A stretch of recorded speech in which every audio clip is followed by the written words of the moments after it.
भी अक्सर एमसीक्यूज में आता है। विच रिलेशन इज बिटवीन के पी वर्सेस के एक्स, किसके बीच में? तो ये भी है और ये भी है। हेलो मेरे प्यारे साइंटिस्टों, तो कैसे आप सब? ठीक ठाक, उम्मीद करता हूं कि आप सब खैरियत से होंगे। Very good morning, evening, afternoon, whenever you are this beautiful lecture.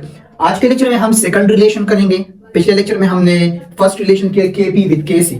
आज के रिलेशन में हम के पी के एक्स के साथ रिलेट करेंगे कि कैसा होता है। देखो, तो वही सेम बातें यहाँ पे भी है। वी नो दैट, हमें पता है फॉर अ गैसियस इक्विलिब्रियम, एक गैसियस सिस्टम है और वो इक्विलिब्रियम में है।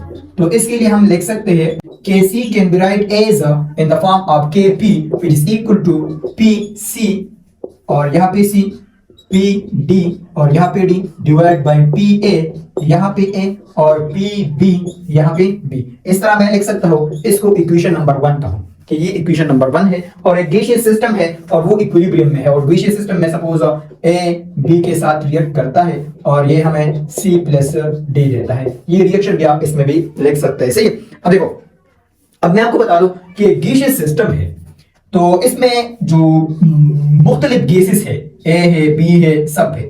अब सब गैसेस दीवार के साथ टकराता है, इसी तरह पे आपने आपसे भी कोलिजन करता है। तो according to the KMT, gas exert pressure on each other and also exert pressure on the wall of the container. ये एक दूसरे पर और वॉल ऑफ द कंटेनर पर प्रेशर लगाते हैं।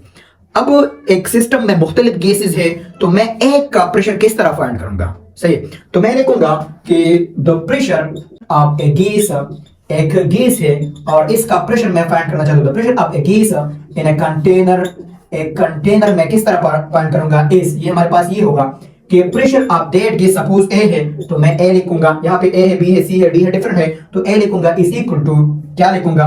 अब हमारे पास नंबर ऑफ मोल कितना है उस गैस का divide by number of mole है, number of mole of all gases, इसमें जितने भी गैसेस है उन सब का multiplied by total pressure. Total pressure इस कंटेनर का टोटल प्रेशर कितना है, इस तरह मैं फाइंड करूंगा। सही, इस फार्मूले के थ्रू मैं एक गैस का, सिंगल गैस का एक कंटेनर में प्रेशर फाइंड कर सकता हूं। कैसे? देखो, pressure of a single gas is equal to number of mole of that gas. जिसका प्रेशर फाइंड करना है उसका नंबर ऑफ मोल कंटेनर में कितना है। अगर ज्यादा है तो ज्यादा प्रेशर इसके हिस्से में आएगा, अगर कम है तो कम प्रेशर आएगा। सही है। तो इसका नंबर ऑफ मोल कितना है डिवाइड बाय कंटेनर में total moles of the gases कितना है। अगर एक गैसेस है तो चलो दो गैसेस है तो दो का लगाऊंगा, A plus B, number of mole of A plus number of mole of B। अगर तीन है तो number of mole of A plus number of mole of B plus number of mole of C, इस तरह लगाऊंगा। सही, तो मैंने लिखा P of A single A gas का pressure is equal to Na divide by number of moles of all gas, बस सब लिख दिया, मल्टीप्लाई बाय टोटल प्रेशर। इस फार्मूले को मैं इस तरह भी लिख सकता हूं कि Pa is equal to number of mole, अगर ये दो है, क्या है, दो गैसेस है तो मैं इस तरह लिखूंगा number of mole of A divide by number of mole of all gases. तो दो है तो number of mole of A plus number of mole of B multiplied by total pressure, उसको मैं P से रिप्रेजेंट करता हूं। तो P of A is equal to, अब देखो ये जो मैंने लिख दिया ये, अब इसमें ये जो है ये सिंगल का है तो इन सब को मैं कहता हूं ये मोल है, ये भी मोल है, ये भी मोल है, तो मैं तो सिंगल की बात कर रहा हूं तो इसको मैं मोल फ्रैक्शन कहता हूं। क्या कहता हूं? Mole fraction. किसका? मतलब ये कि मैं प्रेशर फ्रैक्शन फॉर्म में पॉइंट करना चाहता हूं, किसका? ए गैस का। तो मोल फ्रैक्शन, इसको मैं क्या कहता हूं? This is a mole fraction. ये मोल फ्रैक्शन है ऑफ गैस ए, ये गैस ए का मोल फ्रैक्शन है और इसको मैं XA से रिप्रेजेंट करता।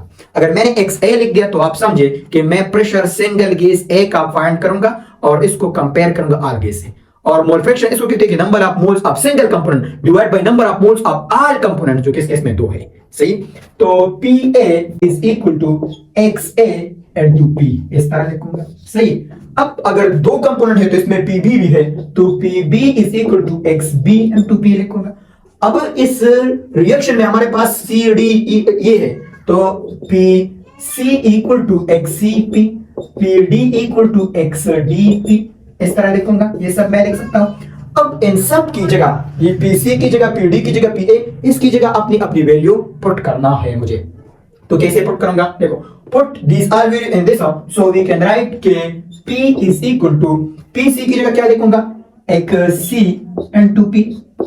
फिर PD की जगह मैं लिखूंगा XD into P divide by XB into P।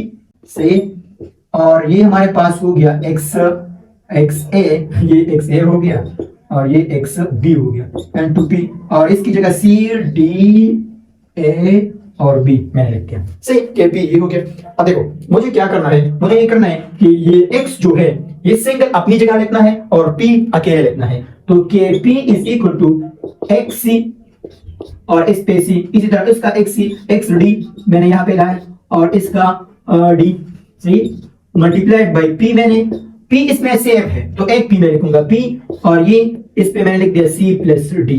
सही, अगर आपको नहीं है तो आप खुद जो है इसको अकेले में लिखते, सही है। के पी इज, अब एक्स का एक्स ए मैंने लिख दिया और यहाँ पे ए, एक्स बी मैंने लिख दिया और यहाँ पे बी मल्टीप्लाइड बाई पी, और ये ए प्लस बी हो गया, ए प्लस बी मैंने लिख दिया।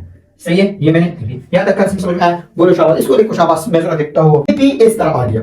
अब इसको देखो, K P is equal to ये एक्स सी है, X C N to C X D N to D divide by X A N to A और X B N to B multiplied by P हो गया, और divide by P है तो direct मैं ऊपर दिलाऊंगा P, ये हमारे पास सी प्लस डी हो गया, और मल्टीप्लाइड बाई पी ये हमारे पास ए प्लस बी हो गया। सही है। देखो अब ये जो आपके पास है ना, ये अगर आप देखें तो ये आपने ऑलरेडी पढ़ा है। कहां पे सर?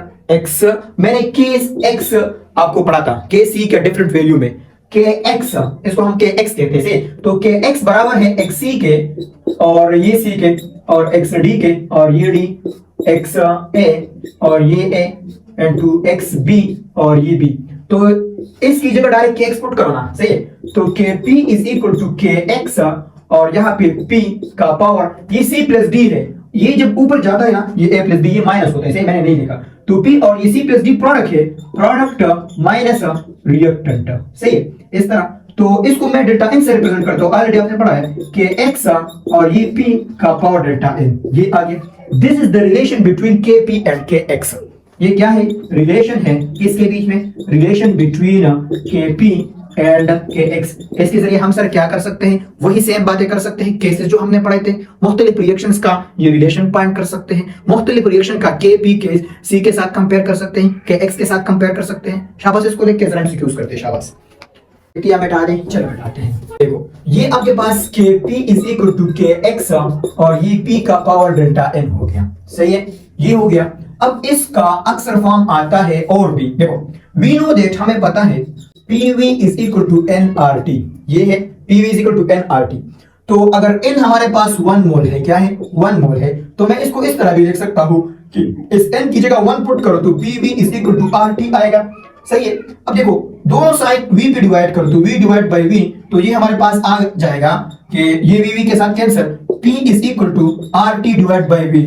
अब इस p की जगह हम ये वैल्यू पुट कर सकते हैं, ये p equal to RT divide by v, RT divide by v इस p की जगह पुट करो क्योंकि p है ये।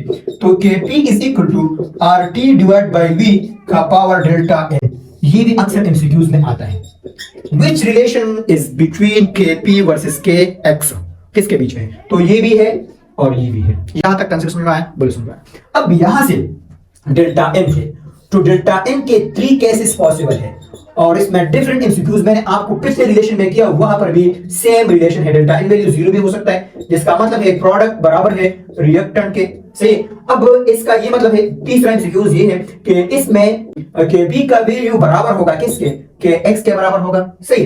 अब डेल्टा n वैल्यू अगर हमारे पास पॉजिटिव है, क्या है? पॉजिटिव है, तो इसका मतलब है कि प्रोडक्ट का कंसंट्रेशन ग्रेटर है रिएक्टेंट के कंसंट्रेशन से, सही है। और तीसरा मतलब ये कि इस केस में kp ग्रेटर होगा kx से, ये भी आपको याद होना चाहिए। अब यहाँ पे और केस है डेल्टा n वैल्यू नेगेटिव भी हो सकता है, तो इसका मतलब है कि प्रोडक्ट का कंसंट्रेशन लेस है रिएक्टेंट के कंसंट्रेशन से, और इसका मतलब ये है कि kp का वैल्यू लेस है kx के वैल्यू से, ये भी मैं प्रूव कर सकता हूं। यहां तक कंसेप्ट में आ रहा है। अब इस रिलेशन को आप कर सकते हैं ना, पिछले रिलेशन में जो रिलेशन मैंने किया था वही सेम रिलेशन है। अब यहाँ पे वही सेम अंडरस्टैंडिंग में नहीं कर सकते क्योंकि सेम उसी तरह है। डेल्टा n वैल्यू 0 पुट करो इसमें तो ये वैल्यू 0 हो जाएगा, जिसका कोई नहीं उसका खुदा होता है, kp is equal to kx हो गया। और कब 0 होगा? जब प्रोडक्ट का कंसंट्रेशन इक्वल टू रिएक्टेंट का कंसंट्रेशन, तो सेम थे सेम माइनस हो जाएगा, 0 आ जाएगा, सही। वही सेम कंसेप्ट है। यहां तक कंसेप्ट समझ में आया? बोलो समझ में आया। अब शाबाश, इसको देख के तीसरे रिलेशन पे चलते हैं, या हम इसको नेक्स्ट वीडियो में एक्सप्लेन करेंगे। तो मिलते हैं नेक्स्ट वीडियो में, तब तक के लिए पढ़ाई करते रहे। All the very best.